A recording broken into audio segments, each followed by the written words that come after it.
Consumer confidence for May finally came up. We're like at a 52, and that was following and preceding 5 months of decline. So that was really telling that consumers are starting to see, all right, maybe this administration is using their leverage and their power to negotiate better trade partnerships and deals for America, and maybe that will ultimately work out for U.S. multinational corporations and the stock market. So I feel like even though volatility has been the name of the game since the beginning of this year with this new administration, they're really laying the groundwork for bettering the overall long-term longevity of our economic policies. And right now, folks, if you just think about it, we're in a net trade deficit. We consume more than we produce, and that's why we have to finance so much of it through debt on an annual basis. If we do not get control of that, then unfortunately, the sovereignty of the national dollar, the U.S. dollar, which is the global reserve currency, is threatened. So we do have to get a handle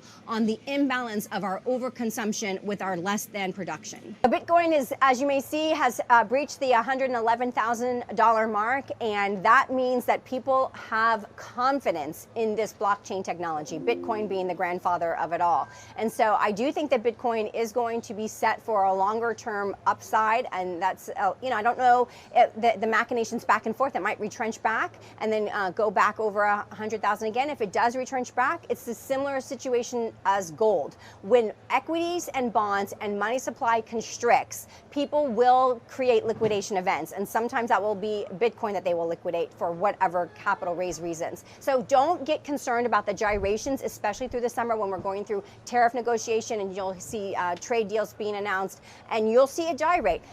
The future of currency is blockchain. It absolutely is. Whether it's central bank digital blockchain currency, or it is, privatized Bitcoin, Ethereum, and all of the others, blockchain, Dogecoin, blockchain technology, it doesn't really matter. It's on the blockchain. It is the future, and it is going to be the end of fiat currency eventually, which means our entire banking system will have to change, and a lot of things will be different. But this is the future, and Bitcoin is the grandfather. And so I think that, Bitcoin is going to have a nice long run, but it will gyrate down and forth, just like gold when there's liquidity-based events.